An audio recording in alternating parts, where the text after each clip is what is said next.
Well, good morning, everybody, and happy hump day, happy Wednesday from everybody here in beautiful Albuquerque, New Mexico, where the weather is amazing. We're looking forward to some super hot weather. So we're excited to hear from our panel today. They're from around the country, different places. And so we're going to talk about a fun topic today. Now, you guys might not think it's fun, but we think it's fun, and we're going to tell you why. So we have a very diverse panel. Today's topic is going to be all about USMCA, which is a topic that I think maybe not a lot of information is out there for you to know about. We're going to have the experts on the panel to be able to ask the questions you would like to know. But before we get to that, our July series is called Trade Builds in New Mexico. It's all about import, export, who we partner with, supply chains, all the great stuff that you need to know about really growing and scaling your business, maybe in a place that you've never thought of before, which is outside the country. And how do you partner and how do we make it work? So we thought it best today to share with you some of the information that's important that you should know if you'd like to take that step, and or if you already are involved, what you may not know. And if you guys have questions, answers, comments, please comment in the comment line, and we'll get to them as we can, as we are. And so want to thank a couple of organizations that have partnered with us this month. First and foremost, we have with us Ruben today with the LIBRE initiative. We thank them. They are our sponsor for the month. It's important to us to work with them. They've been a member for a long time here at the Hispano Chamber. So thank you to Ruben and team. We also have Burley on today, who's representing Americans for Prosperity, who is definitely a partner in this, working tirelessly to share the information we need to know about trade and the import-export business. And so I want to thank them. Also want to thank all the little elves, as we call them behind the scenes, which is our team at New Mexico Tech, who has been an incredible partner the last 4 months in our webinar series. So if you guys hear a voice from beyond, if there are technical issues or anything like that, it's them hiding behind the curtain, if you will. And also want to thank you, who handles that here for the Hispano Chamber. So what I'd like to do, I think we need to mute. Yes, there we go. What we'd like to do is introduce the panel. I'm going to have everybody introduce themselves because I have to say some faces I'm meeting for the first time here on the panel. And so I'm just going to kind of start in the order of the way that it is on my screen. So I want to start with Jerry Pacheco. Jerry, if you can tell us who you are and what you do so that we can share with the viewing audience. Thank you. I'm Jerry Pacheco. I'm the Executive Director of the International Business Accelerator. We're legislatively funded, and we're part of the New Mexico Small Business Development Centers Network. So we're the only statewide trade consultation agency in New Mexico, and we help New Mexican companies export and import without any cost. And I'm also the president of the Border Industrial Association, which represents the 4 industrial parks in Santa Teresa, New Mexico. We represent about 5,000 jobs and about $1.2 billion worth of investment here on the border. And the Santa Teresa area accounts for more than 50% of New Mexico's total exports to the world. Well, thank you, Jerry. And we look forward to not just today, but seeing you on this series throughout the month of July. And we appreciate you being here and your expertise. Next to me is Patrick Shaffer. Hi, everybody. Good afternoon. My name is Patrick Shaffer. I'm an attorney based here in Santa Fe, actually, New Mexico. And I have a career specialized in US-Mexico trade, North American trade, as well as Trans-Pacific trade, and have worked to provide our business community with data and information, and also legislative and regulatory analysis in order to strengthen their businesses. So I'm very happy to be here and share my thoughts with you today. Thank you so much, Patrick. Next is Ruben. Did they get that unmuted? Hi, guys. So yeah, my name is Ruben Guajardo. I am the Community Engagement Director for the LIBRE initiative in New Mexico. We're an organization that focuses primarily on the Hispanic community, and our goal is to break barriers, both internal and external. And so we're really excited that we were able to sponsor, along with Americans for Prosperity, this series in July. And in keeping with what is our mission and vision, we'd like to see barriers broken. And so we're going to talk about trade barriers and tariff barriers and how those affect people in the Hispanic community and business owners especially those business owners in New Mexico. I'm really excited to hear from the panelists today, especially their expertise on the USMCA. This is going to be a fantastic series. Thank you so much, Ruben. Burley, you are next. Hey, everybody. Burley Kane, from New Mexico, a degree in economics, and I'm the state director for Americans for Prosperity. I love the topic of trade, free trade. I think it drives so much of what we do, how we grow, and the prosperity of New Mexico, and how we interact with the neighbors in the United States and the neighbors across the world. So I'm very excited to share with you guys the content of the discussions we've had around USMCA, the opportunities we have for broader free trade opportunities in the world today, and what that means for New Mexico. So thank you all for hosting and letting us host this with you today as well. And I look forward to the conversation. Thanks, Burley. Leroy, all the way from, I would say DC, but I'm thinking COVID. You may not be in DC. So please share with us. Good afternoon, and thank you to the Albuquerque Hispano Chamber for hosting this necessary conversation. My name is C. Leroy Cavazos Reina. I'm the Vice President of Government and International Affairs for the United States Hispanic Chamber of Commerce. The USHCC represents approximately 4.7 million Hispanic-owned businesses across the United States who annually contribute an approximate $800 billion to our national economy. I'm also the vice chairman of the Texas Border Coalition and a founding member of the One Border family. These coalitions extend from Brownsville, Texas, all the way to San Diego, California, and obviously the USMCA today, of all days, on July the 8th, 2020, is a very timely conversation as Mexican President Andrés Manuel López Obrador has touched down in Washington, D.C., and will have a series of interactions with the administration at the White House, and the USHCC will also be hosting this Friday the Secretary of the Economy, Secretaria Graciela Marquez Colin, for a conversation on TEMEC and USMCA. So definitely an honor for us to be here. We are an organization that was founded by immigrants and free traders. So this topic to us is of utmost importance. Thank you so much. We're excited to hear from everybody so far. I have all these kinds of questions coming in, but before we get started, I want to reach out to Rachel. Please introduce yourself and tell us all about you. Hi, I'm Rachel McCormick, and I'm Canada's Chief Representative. I'm the Consul General to the South Central United States, which of course importantly includes New Mexico.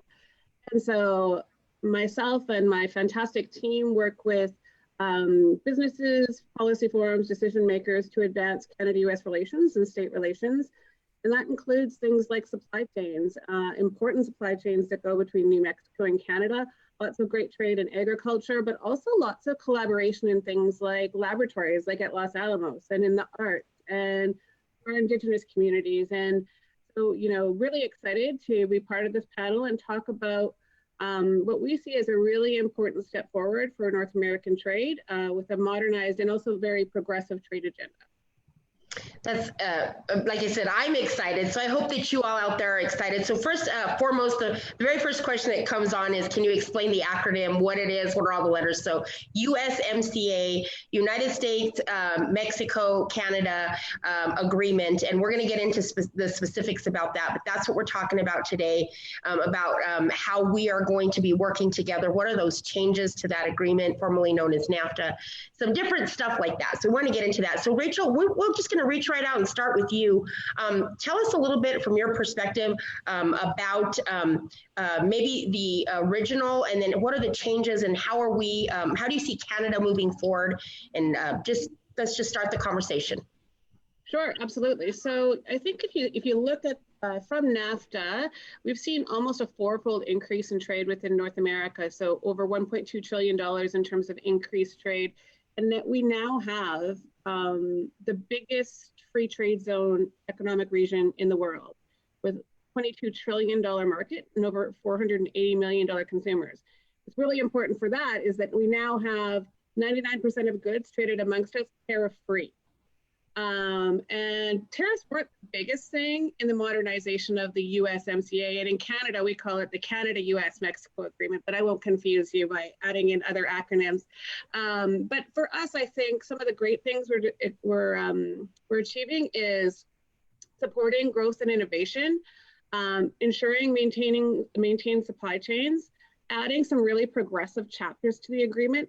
And one of the ones that I think is really probably of interest to your members is the new chapter on small and medium-sized enterprises, those small businesses. And I know there's lots of those in New Mexico, but in Canada, it's actually about 90% of our private sector labor force.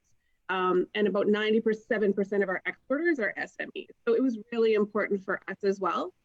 And so things like less cumbersome processes in terms of rules of origin, lower levels in terms of the minimum amount you can trade without having customs fees or anything else like that. And then also a specific committee, trilateral committee dedicated to working to ensure that this agreement benefits small and medium-sized enterprises. And then also a new chapter on digital trade, which I think is important to a lot of companies, because of course when NAFTA happened, we didn't have the internet. We weren't connecting like this. So a modernized agreement that really, I think, benefits, the companies of the future. So that's real important because right now we're living in a totally different age than we were 3 or 4 months ago with the pandemic. And so we've learned a little bit about technology for those of organizations out there that weren't doing, technologically forward communications. And so we're all learning about that. So I'm so glad to hear that. Jerry, I'm going to jump over to you. You're next on my screen. Please share with us from your perspective, the changes of the agreement. For our standpoint here on the border, Santa Teresa's right on the US-Mexico border, just west of El Paso, Texas. We have a large automotive component here. We have manufacturers, distributors of automotive equipment and components here. The main change for us is going to be an increase in the North American content requirements from 62.5% to 75%. Then there's a lot of other quirky stuff. 40% of pickup trucks and 45% of light pickup trucks have to be made with labor earning more than $16 an hour. So my office is actually in an industrial park, and as the president of the Border Industrial Association, I kind of gauge amongst our membership what that means. A lot of firms are worried about getting to the 75% content in the automotive industry, and a lot are kind of dealing with the $16 an hour requirement for the trucks. A lot of them simply say that they're not going to reach those targets. What they're going to do is just pay the tariff, and that'll be passed on to the automakers, who will pass it on to us. So even though that's kind of a grand effort to try to increase North American content, there's a lot of manufacturers in the automotive industry that simply aren't going to reach that. But I think as of July 1st, there was a collective sigh, because it was very uncertain what was going to transpire in the negotiations. And I'm going to say that we're fairly acrimonious at times. And we lost at least 3 big deals in Santa Teresa that decided not to come because of the uncertain atmosphere of the negotiations. So the implementation on July 1st is almost an afterthought. Everybody's just breathing a sigh of relief that we have a roadmap going forward. And I think that's our big takeaway, that we can go back to our lives, create jobs, recruit new businesses, support our existing manufacturers that trade between with Mexico and Canada. So we're going forward positively. Great, thank you, Jerry. Next to me is Burley, and you are an expert in this area, Burley, so please share with us your thoughts. Well, thank you. I think that this highlights what we can do in trade around the world. It highlights the importance of these relationships. For New Mexico, it's a large part of our trading. In these interactions, much of what we already do, as has been noted, is already included in without tariff. It's already in trade. The trade's happening without an agreement. These agreements allow for the complex parts to be stated on paper, to be processed in a way that can bring forward a claim if somebody's frustrated. And it's a way you can do business without the extraction of tariffs, without the challenges of the barriers that lost those deals in southern New Mexico at Santa Teresa. It provides a roadmap that those businesses couldn't find. And when you have that clarity, you go forward with your investments. You have investments that you're going to put down that are going to bring jobs to New Mexico. I don't know if we have that highlight, the video of the screenshot of the burger. I'd like to highlight that if you guys have it open. If you can, take a look at that, but when you have it ready. Essentially, you think about what we bring to the United States, the products we have that we consume every day. They come from, and many times, Canada, from Mexico. The USMCA provides a roadmap for people to engage. The newest edition here is revising the digital portion of it. It's providing some stronger protections and places to negotiate challenges that arise in business between people. As he said, it can be acrimonious when you're dealing in business. And this provides a surety and a safety for people who are going to go into business, going to invest capital and hire people and create consumer goods and services. And it's an important part of how we go forward without tariffs. Tariffs many times end up being a hardship on the country that puts forward the tariff. It's hardest on the poorest in that country, and it's a very regressive system. And so the reason that we brought forward Trade Builds New Mexico is to highlight how much opportunity there is for trade in New Mexico, as Jerry has been speaking about, and highlight how much damage these tariffs cause when they're in place and they're extracting the opportunity for people to move forward. So it's great to see something like USMCA that provides a roadmap for the rest of the world. It also is a great platform for the trade that we want to see in New Mexico. That is such a big part of what we do. I think we're at $3.2 billion between manufacturing and agriculture, if I'm not mistaken.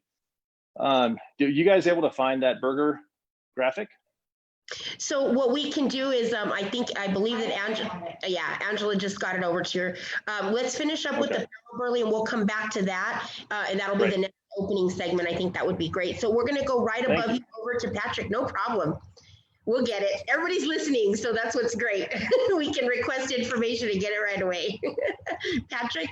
Sure. Yeah, well, the first thing I would say is that this is a pretty dramatic change in many ways from the prevailing principles that guided international trade in the 20th century and the post-war era.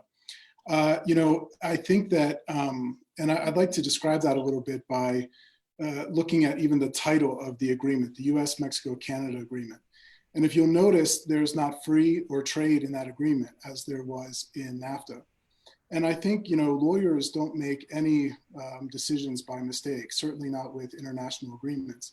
So there's a reason why free trade were left out of the title of this agreement, because in some ways it is not as free trade as we used to have with NAFTA, for example, as Jerry was very wisely pointing out, these kinds of trade requirements that we have for the labor and wage requirements, and as well as the rules of origin. So this is something that USMCA in some ways brings over a lot of novel, innovative provisions that were in the TPP, but then have a kind of, you could say, managed trade aspect that comes out of the Trump administration.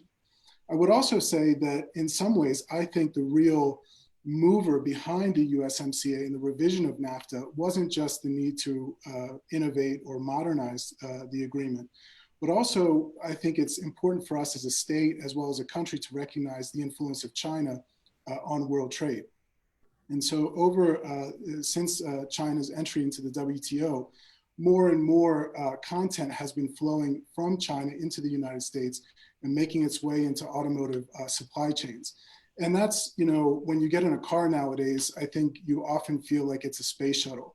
It has, 1,000 buttons and whistles and screens and cameras. All that electronic products are basically manufactured in East Asia and specifically China.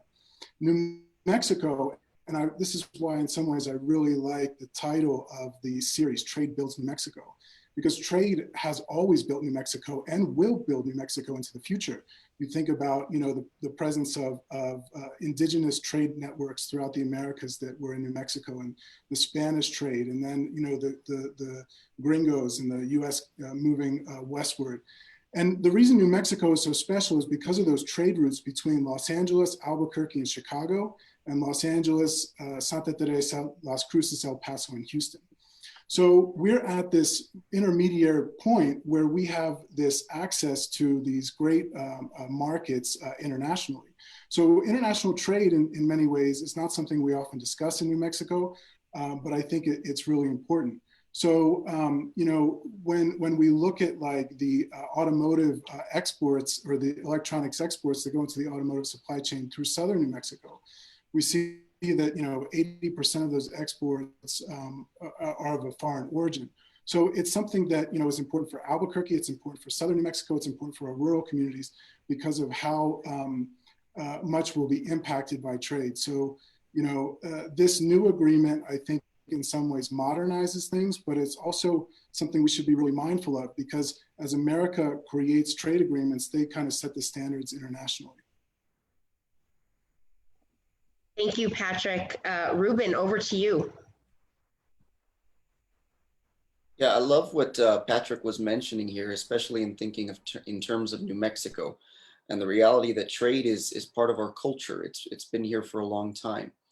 And, one of the reasons why we decided to open the series was to try to get people who don't think in terms of, I think so much of the time, this whole conversation can become kind of like this ethereal thing, and it just seems a little higher than maybe what we're used to thinking of in terms of the practicality of it. But it affects every level of what we do, especially as business owners. And so I'm just really excited to see, and I'd like to get a little more. Maybe if we can get some information in terms of what the layman would need to know about USMCA and how it affects them on a regular basis.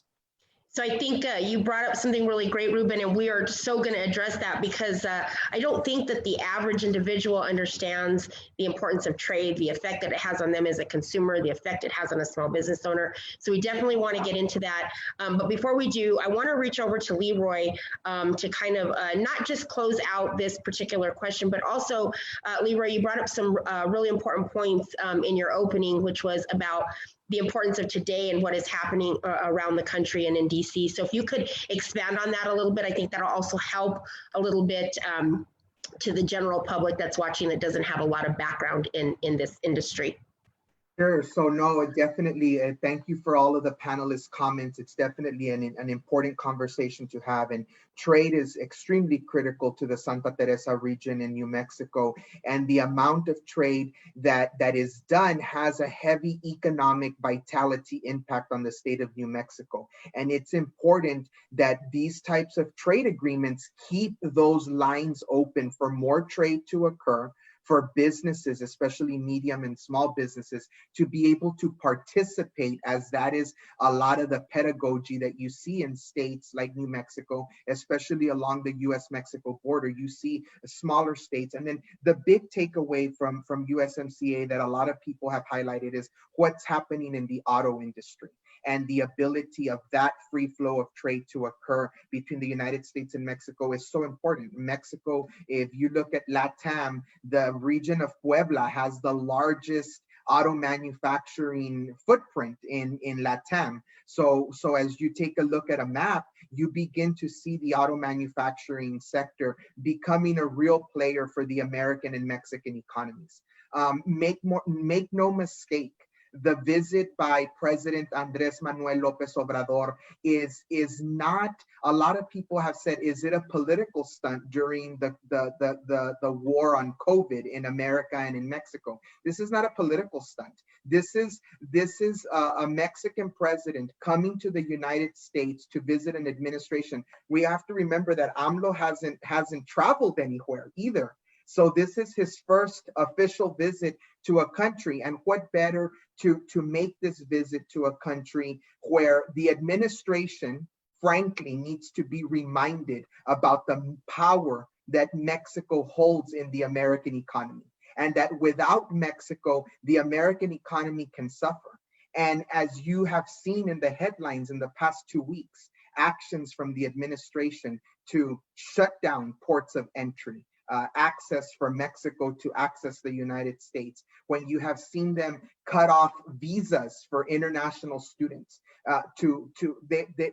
it's contributing to the brain drain of the United States instead of opening the doors so that more people can study here and contribute to the workforce. And when you see actions of trying to posture around trade deals, saying that they will improve the relationships that the United States has in the foreign affairs space with countries like China, North Korea, and the European Union, this is a clear diplomatic and economic reminder to the United States that we need Mexico so that our economy can continue to flourish. That the state economies of Texas, New Mexico, Arizona, California need that influx, need the infrastructure at ports of entry, need the technological innovation in order so that our economy can be safeguarded.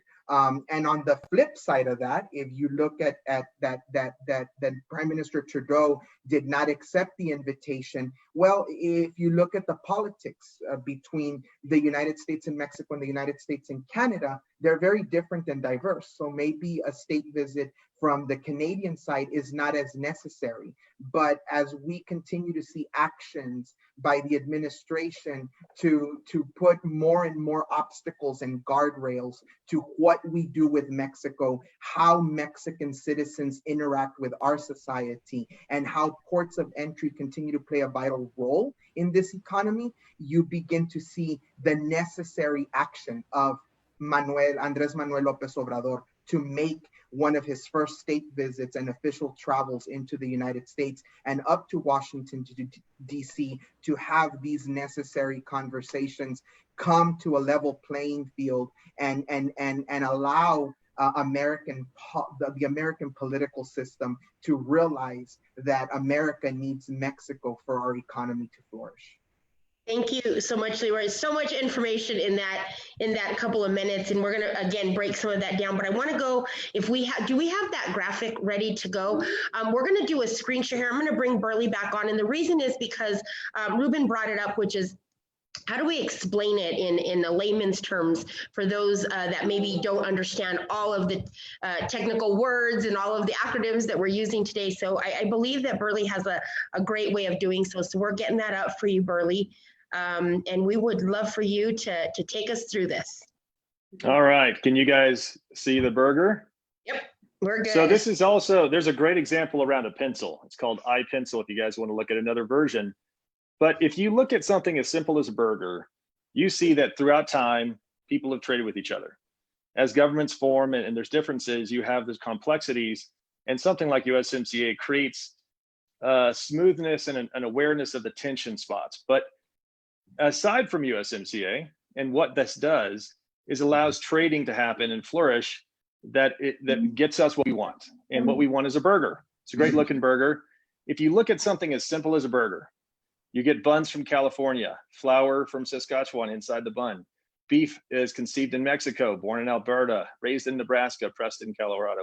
You get cheese from Wisconsin. You get bacon from pigs born and raised in Manitoba, processed in Iowa. So you have every component, and some of it's brought in from Mexico, some of it's sent to Mexico, some of it comes from Canada, and vice versa. So you have this complex dynamic that is so hard to complete without that interaction of dynamic engagement with these different diverse communities that have these specialties and comparative advantages. And trade is such a dynamic thing. It has a spontaneous order that you need to let go. You need to let that flourish. And anytime the government gets too restrictive, gets too complex, gets too caught up in the politics of things, you lose that. And this is what we're trying to see flourish with USMCA. You're trying to find this ability for people to bring forward their products and let them into the communities as consumers want them. Just to finish up, you get lettuce from Arizona, tomatoes from Ontario, mushrooms from British Columbia, onions from Washington, ketchup from Ohio. something as great as guacamole, something I've eaten my whole life, is fantastic. Avocado from Michoacan, jalapeno from Chihuahua, garlic from Zacatecas, tomatoes from Ontario, white onion from Colorado, cilantro from California. I feel horrible for anybody who can't eat cilantro. If it tastes like soap, I'm so sorry, but thank you for giving me more of it. And then lime juice from Colima. So long and short of it, it's a great simple example. If you have somebody who's trying to understand how this all interplays and how it works, how dynamic and simple and complex this all really is, take a look at something as simple as a burger, or as a pencil if you need another example. It's a great way to take a look at how trade is so dynamic and complex. And soon we're going to make sure that that burger is updated to include our famous New Mexico green chili. Thank you, Ruben. I was just going to say that. Great point. I was going to say that. From New Mexico. So we're going to add the chili, and then we're going to do a New Mexico version of USMCA to have our little spin on it. But what a great visual graphic for everybody that is out there to kind of understand a little bit how important that trade is. And, you know, next time you're eating a burger, you're going to think, well, thank goodness that we have mushrooms and lettuce and all the stuff that you put onto your burger, and even the meat, most importantly, to make the burger, because I think a lot of people don't realize we take for granted the food, the products, the services that we use every single day, not realizing how they all interact together to come to us wherever we happen to live in the country. And so that's a really great graphic. I want to thank you for the time and sharing that. So Jerry, I'm going to jump over to you. We had a question come in that somebody is asking from, I believe, Facebook. It says, would the new rules of origin be implemented this month, meaning July 1st, or would they be transitioned? I think it's in respect to the automotive industry. No, they're implemented. Everybody, it's a learning process for everybody. You can't imagine how many calls I got on blanket certificate of origin, and digging with the Department of Commerce. We went through certain sites to kind of figure that out. It's new to a lot of the purveyors of trade. For example, the customs brokers that assist you through the process. And that's one thing I want to let small businesses know. They're not alone. There's a lot of resources out there to help them export. Mm-hmm. And a customs broker, freight forwarders, they're the ones who are the experts on things like certificates of origin, things on bill of ladings, things related to moving product from point A to point B. But we're all actually learning right now. Every day I kind of take some time and I study the various aspects of the USMCA, because it's going to be a transition for us to learn all this. And it's even a transition for the Customs and Border Protection people down here at the border. They're conducting seminars for the trade community.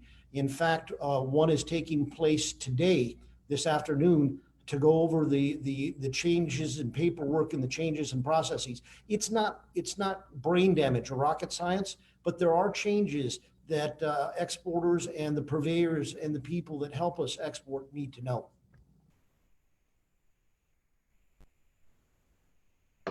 So that's a lot of good information. It makes me think of, again, how does the consumer be affected by this? And I think maybe, Rachel, if we can jump over to you a little bit, because, I think for people to understand, we have Canada on one side, we have Mexico on one side, and, the three countries working together is what's going to make this happen, make this successful. And we talk about the consumer. The consumer is on the back end, on the far end, whether it's buying a vehicle, which we've talked about today, eating a burger, making a burger. It could be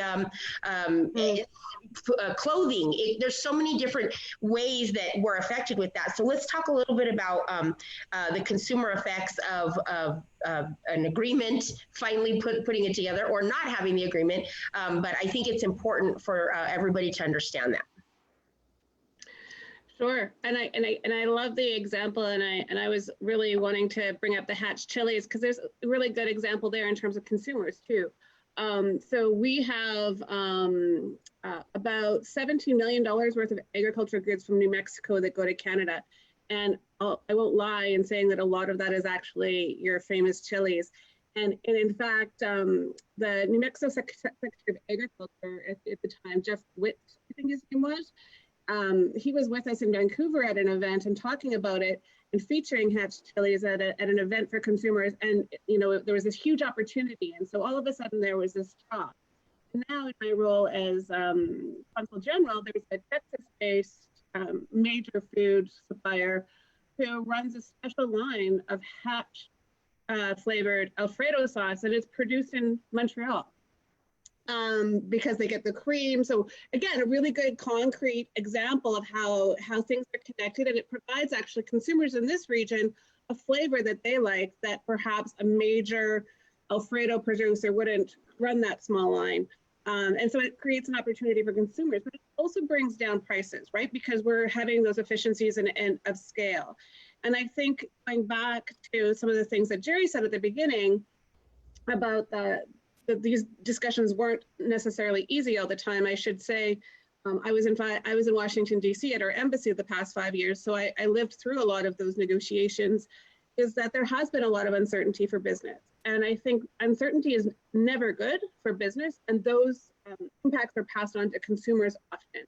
Things like tariffs, the steel and aluminum tariffs had a big impact on companies on both the Canadian and US sides of the border, and those costs were often passed on to consumers.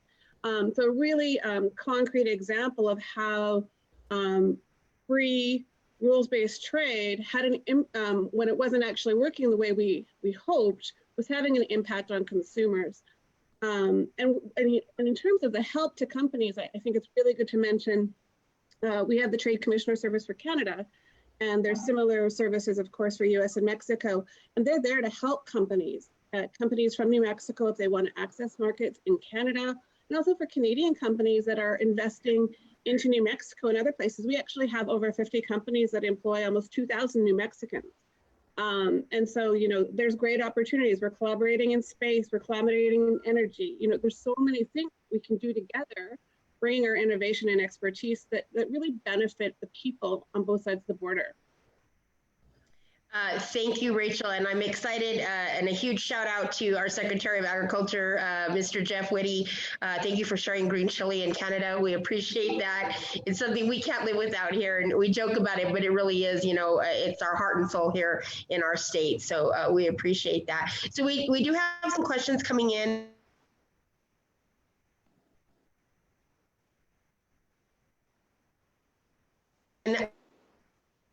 I want to jump over to Pat from the imports and exports crossing through our port state inside our state. Patrick, are you there? I'm sorry. Yes, you cut out a little bit. What was the question? Okay, no problem. How could we ensure that more of the dollar value from the imports and exports crossing through our ports stay inside our state, New Mexico? Yeah, that's really, I think, the key question, and the idea that you raised a few moments ago, Shannon, about what this means to New Mexico, what this means to New Mexico communities throughout our state, from El Paso or Las Cruces to Albuquerque to Gallup to Tucumcari. And as I was saying earlier, and if you look at Jerry has this map behind him, and I think that that's very instructive, and it's always very important to remember, as I was saying earlier, about how critically connected New Mexico's trade routes are to world commerce. So our state has significant challenges with creating a manufacturing base at scale. We don't have a lot of water. We don't have a lot of, it's not easy to build roads in and out. It's very expensive to maintain those roads. So even though we have strategic trade routes, it's always a challenge, but also an opportunity to find ways to add value to the goods that come through our ports of entry and through I-40 and I-10 and on the BNSF line and the UP line. And I'd like to also refer a bit in answering that to Rachel's observations about the trade and the interest that Canada has with New Mexico, as well as even the humorous but instructive cheeseburger infographic that Burley shared with us. New Mexico's top industries by GDP are agriculture and mining. And the third is utilities, the fourth is construction, and manufacturing is all the way down in number 5. So we have to think as a state how we can strategically engage with our leading industries by sector in order to add value with our regional partners like Canada and Mexico. Canada has many of the world's leading companies in mining and energy, and they could find a lot of opportunity here to partner with New Mexico businesses and enterprises.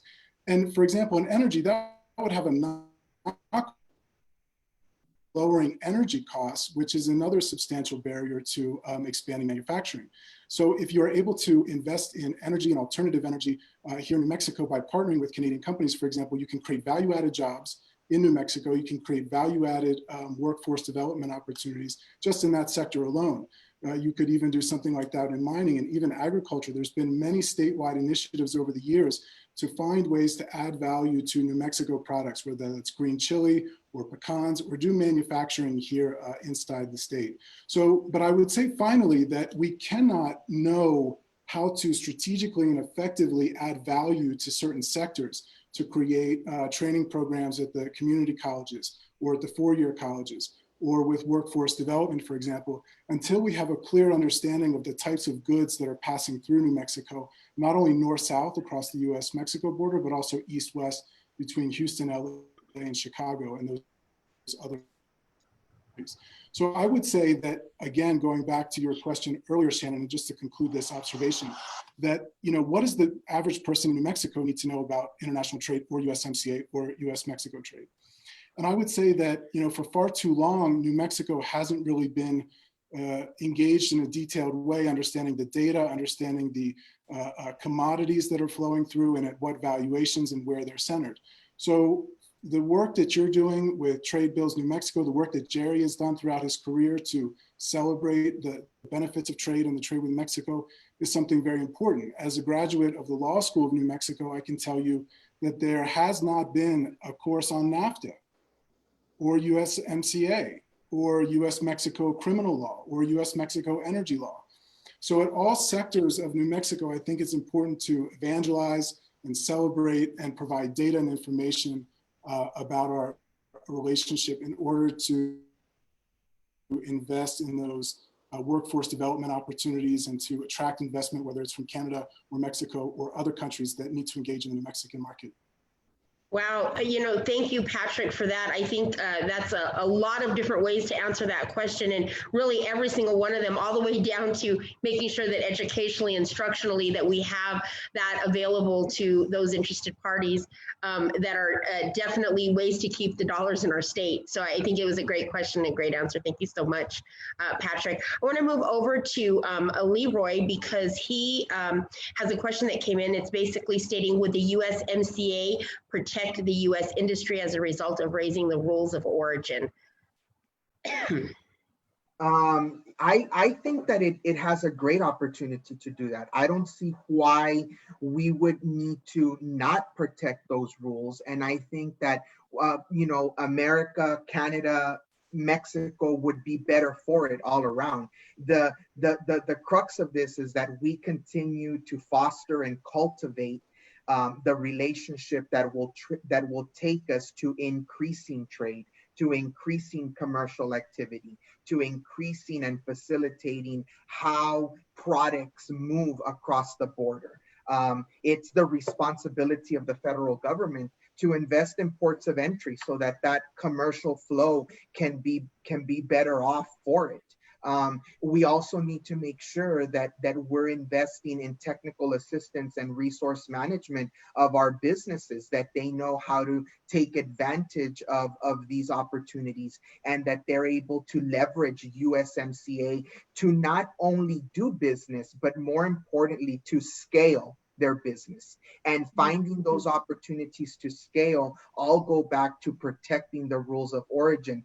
The USHCC about a week ago, Shannon, did a webinar with the SBA Office on International Trade. There are actually grants out there that the SBA is offering and different types of lending mechanisms that the SBA offers in order to allow people to take advantage of trade deals like the USMCA and help businesses scale. So I think that it's our social and economic responsibility as chambers of commerce to educate our businesses on how to leverage these things, take full advantage of them, and even walk them through the process so that we can say that we are helping scale business and that it is because of the inception of USMCA that we're able to do that. So thank you so much for that reminder, Leroy. And I think it's important. What we're going to do for our viewing public is we're going to make sure and have that link available to direct you directly to the SBA so that you can read through what are the requirements and what you need to do. But, you know, that is our job, like Leroy said, to share with you guys opportunities that you may not know exist and create some opportunities. And that's what we are doing with this webinar series this month, is trying to get the wheels spinning and you going, hey, I have this product or this service, and I have never thought about taking it outside of my community, my city, my state, and much less international. And so I think these topics are really important to talk about. We recently did a trade mission with our Department of Agriculture here, Secretary Whitty's office, where we brought in buyers from outside the country to come experience New Mexico beer, wine, and spirits. And, you know, they were able to create some deals and you know, you can now get certain beers in other countries in the world. And those are interesting ways to think, hey, I'm a local beer maker. Would I ever think of taking it outside of Albuquerque or New Mexico? And so again, it's just to kind of get people's wheels thinking. So as we start to kind of wind down our hour a little bit, I wanted to kind of reach out to the panel. I want to start with Burley. You know, it's again, I just from kind of comments coming through where we're kind of watching some live feeds here on our cell phones and different thing. And I think it's kind of important. Consumers are kind of a little bit, the ones that are watching, getting a little bit more understanding. But, you know, maybe we could just share kind of an idea, a product or a service that we're not normally thinking about that is affected by trade. And that way the consumers can kind of start to get a piece of, oh, and small business owners might be able to get a piece of, hey, maybe I should look into that. So we're going to start with Burley. Let's talk about whatever product or service you think that we should know about. Well, there's a great little pamphlet that we give out, and it's about pencils. And I mentioned it before, but I can briefly touch on it. And it's just to highlight the simplicity of an item and how complex it can be to make it. Something as simple as a pencil has parts from around the world. And it takes a global effort, international effort, to make items that we take for granted, that we think are so simple and elegant in design, but they're really complex, and especially to get to the scale, to study global margins, businesses and industries, and how they have to move and change through time. It's really complex to understand how to stay in business. And so I think something as simple as a pencil, and we'll post a link to the iPencil, you can see that as well, is a great example to share with somebody and share a pencil. Tell them how much goes into making just that pencil. And they may understand the complexity that your business deals with in a greater entirety. So something as simple as a pencil. Well, thank you, Burley, because we all use pencils every day. I have discovered my new lead pencil. I'm obsessed with it. And without that, I don't know that I could do business. So we need to make sure that we are understanding the importance of the pencil. I think it's a great example. Move up to Mr. Jerry Pacheco. Give us an example of a product or a service that's affected by trade and maybe something we just take advantage of every day, like the pencil. Well, every day you get in your car, you're getting into a manufactured product that has components literally from all over the world. It may have its engine block made in Mexico, but made up of components from Santa Teresa, for example. The glass that's on your auto might come from Canada. Our economies are so intertwined. During this crisis, I was very scared about what our export numbers would look like as a state. Our trade with China is down 35%, and our overall global exports are down 5%. But our exports to Mexico are up 11% compared to last year, January through May. Companies have a tremendous opportunity. And we had a eureka moment about 5 years ago when we realized that the Santa Teresa industrial base is kind of an island unto itself.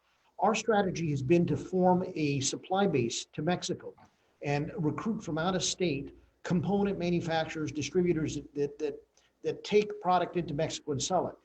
And the eureka moment was this: we are like a separate nation unto ourselves. Why don't we every year take a survey of every company in our industrial base and ask them, every day that you open your doors, what do you consume? We created a list on a spreadsheet of resins, pallets, adhesives, lubricants. Wow. And then we took that list to every economic development organization in the state and asked them, find companies in your community that it's not necessarily a direct export to Mexico, but and the program is called Supply the Suppliers, because our companies in Santa Teresa are suppliers. You New Mexican companies have the ability to supply the suppliers. So we're actively trying to do that and get companies involved in trade a tier level down. Well, thank you so much for that, Jerry. Well, first of all, yes, the automobile, we can't go anywhere without it. I especially in our state, we're an automobile state. So I think that is a super important. And I love that coming up in one of our future Trade Build New Mexico's webinar is going to be about supply chains. And we're going to be able to understand that a little bit better for the small business owners out there. Again, probably not thinking, how do I fit in there? Well, we're going to show them ways that they can fit into the supply chain. So thank you for that. Patrick, what is the product that we're overlooking that we take for granted that we don't realize is affected by trade?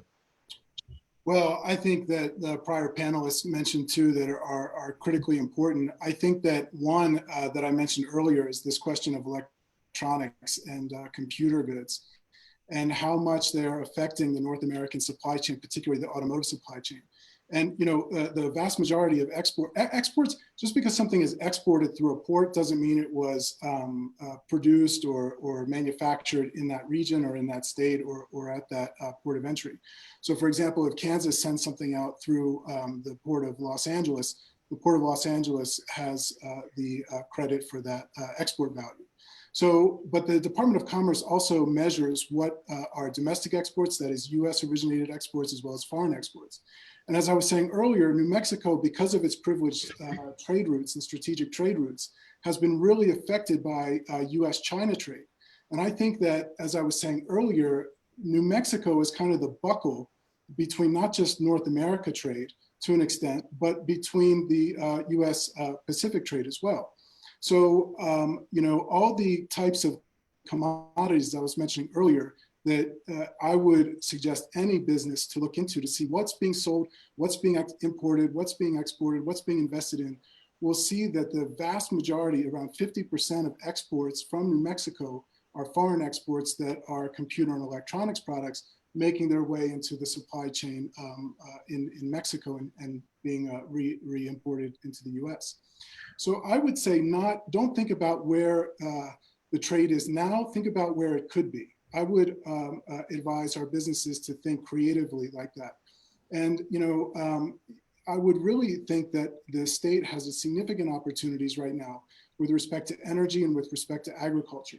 Because in order to have, a manufacturing supply base, you need water, wages, and labor, water, wages, and electricity prices. And so New Mexico has higher wages with respect to manufacturing than Chihuahua by a long shot. So it's going to be kind of difficult for New Mexico to just invest in significant manufacturing at scale because of those price differentials. Also because of the lack of water and the high electricity prices. So I think New Mexico has an opportunity to build not so much on scale, but with respect to specialization. We should be specializing in helping companies invest in high value-added products and industries like mining, like aerospace, like energy, that not only our region needs, water technologies, for example. These are all areas that not only our region has a need for, but the whole world has a need for. So I would say that, as New Mexico goes, so we can help the world. That's great. I don't think that, people out watching, unless you're in the industry, realize that, aerospace, like mentioned by Patrick, and utilities and all these different things that are affecting the way that we do trade. So I think that that's a really important comment to take to heart. Rachel, you're on our other border. So share with us a little bit about a product or a service that you think that is important and affected by trade. Sure, and I think I'm gonna continue Patrick's focus a little bit and just mention about energy. I don't know how much people realize how completely integrated the North American energy system is, and how important it has been in terms of trade to create North American energy security. So just a few little stats, like in 2005, 16% of crude imports to the US were from Canada and 48% were from OPEC. Last year, 56% were from Canada and 22% were from OPEC. And that was during the huge boom that was happening in the South Central United States, including with New Mexico. And you think about the prosperity that brings to North America. The crude that's exported here creates jobs for refineries, et cetera. It's sent back to Canada, it's consumed there, it drives our economies. We have 70 pipelines, 30 transmission lines that run north-south, putting power back and forth, energy services back and forth. And then you look at what's behind that, right? And so think about, for specific to New Mexico, for example, the investments that are happening. So the New Mexico Gas Company is actually a subsidiary of a Canadian-based company. And so they're investing there, and they're actually investing and working in research and development for innovation with Los Alamos. And so I think there's so much there in the energy sector that creates opportunity in terms of innovation, but also that backbone in terms of energy security for our continent that is so key. And I think one area of the future, if we think about the energy systems of the future that we need to think about, is what we'll need for critical minerals. And the security of supply of critical minerals is really important. And there's a great conversation happening on that in North America right now.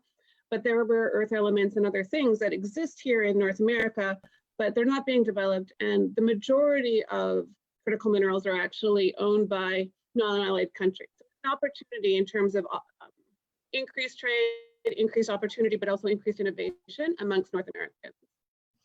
Well, thank you so much, Rachel. And I think something really important in there is it creates jobs. You know, really, when you go down, you think about it, which again affects, you know, the economic development in a community. So it's super important. Ruben, let's pick something. Tell me about a product or a service, or what is your experience?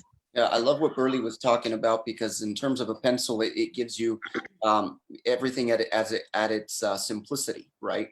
But something that people don't think about, if they even knew, something that gives people every day the capability to trade around the world is their cell phones. Yep. And the amount of components that come from countries all over the world, and you know, we talk in terms of pencils. It's nice because you can see it's very, very inexpensive, and people are just mind blown sometimes to figure out how many components go into something that seems so inexpensive, and how do you even fathom getting those components together and then still keeping it at that price range? Well, that is all just you know, part of what we're talking about here, which is the components of trade and these agreements. But in terms of cell phones, I mean, people are paying thousands of dollars for these things now. You're talking about components that come from Germany and come from India and come from China and come from the United States and Israel. And the amount of work it gets to fit all of those pieces together so that you can have a product in your hands week after week that allows you and your business to be able to sell a product that you make here in Albuquerque or in New Mexico across the world. It's just absolutely incredible to me. It blows my mind. It is mind-blowing. And now you look at, I'm sitting around looking at my desk with everything going, wow, you know, without this or that, we can't get our daily jobs done. And what does that do? That creates other jobs. And that's why these agreements are so important. So Leroy, we're going to close up this conversation with you. I'd love to hear now I know you're a DC when you're in your seat, but I know that Texas is home. And so I'd love to hear about a product or service that you know is affected by trade. And I don't know where you're at in the country today, but I know that you are a Texas guy. Well, definitely, Shannon. I think that a lot of people take for granted the amount of produce that we get from Mexico. I mean, every fruit and vegetable that an average American consumes on a daily basis comes from somewhere from one of the Mexican states that are the largest producers. I know people right now who ship containers full of avocados to Asia, to China, to Japan.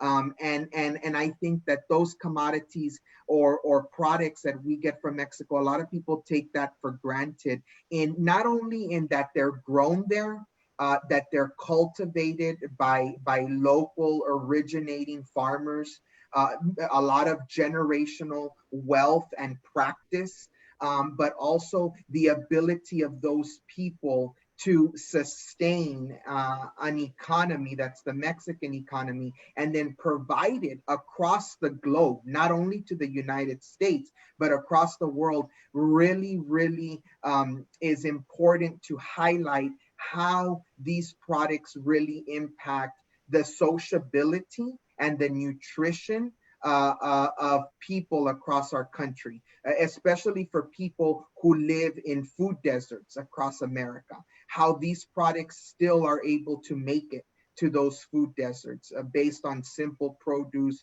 that is out there. So I think that for me, one of the most important things is that we have to continue to foster this binational relationship. We need to be true to our American values and understand the role that Mexico plays socially, politically, and economically in the United States. Because if we don't value that, and if we don't prop it up on its proper pedestal in those three areas and take it for face value for what it is, our economy can suffer, our people and citizens can suffer, and basically the continued economic recovery and vibrancy of the United States post-COVID-19 will definitely be a detriment if we don't continue to evolve our relationship with our neighbors to the south.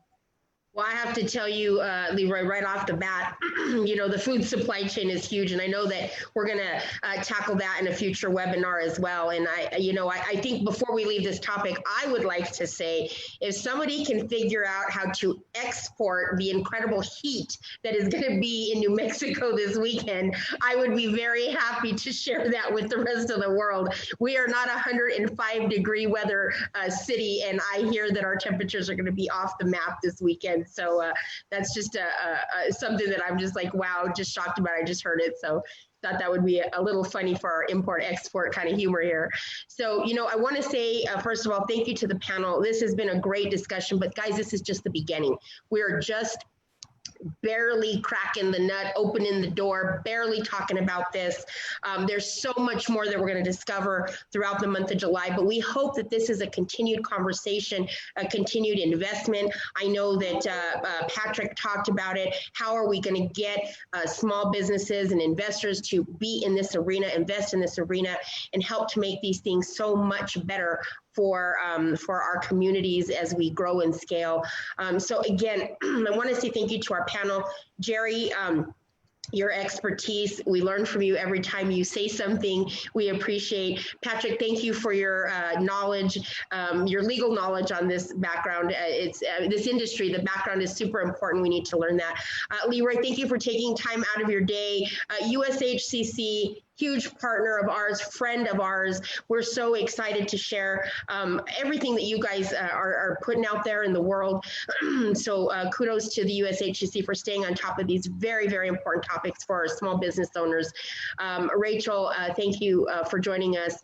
Our relationship with Canada, just as important as our relationship with Mexico, and we're really excited to have you on the team now. We might be reaching out to you for some future webinars coming up. Sure.